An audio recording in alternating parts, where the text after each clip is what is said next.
ಬೈಕಿಗೆ ಲಾರಿ ಡಿಕ್ಕಿ ಹೊಡೆದಿದೆ. ಪರಿಣಾಮ ಬೈಕ್ನಲ್ಲಿದ್ದಂತಹ ಇಬ್ಬರು ಸ್ಥಳದಲ್ಲಿಯೇ ಉಸಿರು ಚೆಲ್ಲಿದ್ದಾರೆ ಅನ್ನೋದು ಗೊತ್ತಾಗ್ತಾ ಇದೆ. ಶಾಕಿಂಗ್ ವಿಚಾರ ಏನು ಅಂದ್ರೆ ಅವರಿಬ್ಬರು ಕೂಡ ಅಣ್ಣ ತಂಗಿಯಂತೆ. KGF ಮೂಲದ ಅಣ್ಣ ತಂಗಿ ಈ ಆಕ್ಸಿಡೆಂಟ್ನಲ್ಲಿ ದುರ್ಮರಣಕ್ಕೀಡಾಗಿದ್ದಾರೆ. ಆಂಧ್ರದ ಚಿತ್ತೂರು ಜಿಲ್ಲೆಯಲ್ಲಿ ಸಂಭವಿಸಿದಂತಹ ಘಟನೆ ಇದು. ಬೈಕಿಗೆ ಡಿಕ್ಕಿ ಆಗಿದೆ ಲಾರಿ, ಕೆಳಗೆ ಸಿಲುಕಿತ್ತು ಬೈಕ್. ಸುಮಾರು ಅರ್ಧ ಕಿಲೋಮೀಟರ್ ಲಾರಿ ಎಳ್ಕೊಂಡು ಹೋಗಿದೆ, ಆ ಸ್ಪೀಡ್ನಲ್ಲಿ ಇತ್ತಂತೆ. KGF ಮೂಲದ ಬಾಲಾಜಿ ತಂಗಿ ಮಹಾಶ್ರೀ ಇಬ್ಬರೂ ಕೂಡ ಸಾವನ್ನಪ್ಪಿದ್ದಾರೆ. KGF ನಗರದ ಪರಂಡಳ್ಳಿ ನಿವಾಸಿಗಳಿವರು ಅನ್ನೋದು ಗೊತ್ತಾಗ್ತಾ ಇದೆ.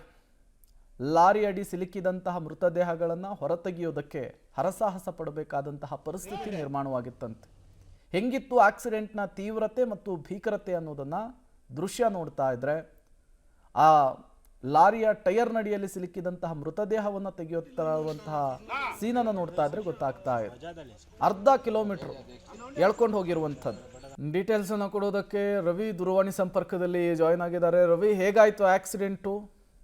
ಖಂಡಿತ ಪ್ರೇಮ್, ಇವರು ಕೋಲಾರದ KGF ನಿಂದ ಪರ್ನಂಬೆಟ್ಟಿಗೆ ಅಂದ್ರೆ ತಮಿಳುನಾಡಿನ ಪರ್ನಂಬೆಟ್ಟಿಗೆ ತೆರಳ್ತಾ ಇರ್ತಾರೆ. ಆ ಸಂದರ್ಭದಲ್ಲಿ ಆ ಲಾರಿ ಬೈಕ್ಗೆ ಡಿಕ್ಕಿ ಆಗುತ್ತೆ. ಡಿಕ್ಕಿ ಆದಂತ ಸಂದರ್ಭದಲ್ಲಿ ಆ ಬೈಕ್ ಏನಿದೆ ಅದು ಲಾರಿಗೆ ಕೆಳಗೆ ಸಿಲುಕುತ್ತೆ. ಆ ಸಂದರ್ಭದಲ್ಲಿ ಆ ಲಾರಿ ಅಡಿಗೆ ಸಿಲುಕಿದಂತ ಬೈಕ್ ಹಾಗೂ ಬೈಕ್ ನಲ್ಲಿದ್ದಂತ ಇಬ್ಬರು ಅಣ್ಣ ತಂಗಿ ಕೂಡ ಸುಮಾರು ಅರ್ಧ ಕಿಲೋಮೀಟರ್ ಎಳೆದೊಯ್ದಿರ್ತಕ್ಕಂಥದ್ದು. ಇದರಿಂದಾಗಿ ಲಾರಿ ಚಕ್ರಕ್ಕೆ ಸಿಲುಕಿ ಇಬ್ರು ಕೂಡ ಸ್ಥಳದಲ್ಲೇ ಮೃತಪಟ್ಟಿರ್ತಕ್ಕಂಥದ್ದು.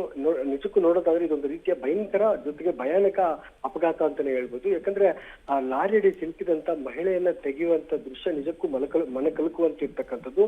ಇನ್ನು ಏನು ಮಹೇಶ್ ಏನಿದ್ದಾನೆ, ಬಾಲಾಜಿ ಈತ ಲಾರಿಯ ಚಕ್ರದಡಿ ಸಿಲುಕಿರೋದ ಪರಿಣಾಮ ಆತನನ್ನ ಹೊರತೆಗೆಯೋದಕ್ಕೆ ಈಗಾಗಲೇ ಹರಸಾಹಸ ಪಡ್ತಾ ಇರ್ತಕ್ಕಂಥದ್ದು. ಇನ್ನು ಉಳಿದಂತೆ ಓರ್ವ ಮಹಿಳೆಯನ್ನ ಈಗಾಗಲೇ ಹೊರತೆಗೆದಿರ್ತಕ್ಕಂಥದ್ದು. ಇನ್ನು ಬಾಲಾಜಿ ಶವಕ್ಕಾಗಿ ಈಗಾಗಲೇ ಹೊರತೆಗೆಯುವಂತ ಪ್ರಕ್ರಿಯೆಯನ್ನು ನಡೀತಾ ಇರ್ತಕ್ಕಂಥದ್ದು. ಈ ಸ್ಥಳಕ್ಕೆ ತಮಿಳುನಾಡು ಪೊಲೀಸರು ಈಗಾಗಲೇ ಭೇಟಿ ಕೊಟ್ಟು ಈಗಾಗಲೇ ಪರಿಶೀಲನೆಯನ್ನ ನಡೆಸಿರ್ತಕ್ಕಂಥದ್ದು. ಓಕೆ, ಥ್ಯಾಂಕ್ ಯು ರವಿ ತಮ್ಮೆಲ್ಲ ಮಾಹಿತಿಗಾಗಿ.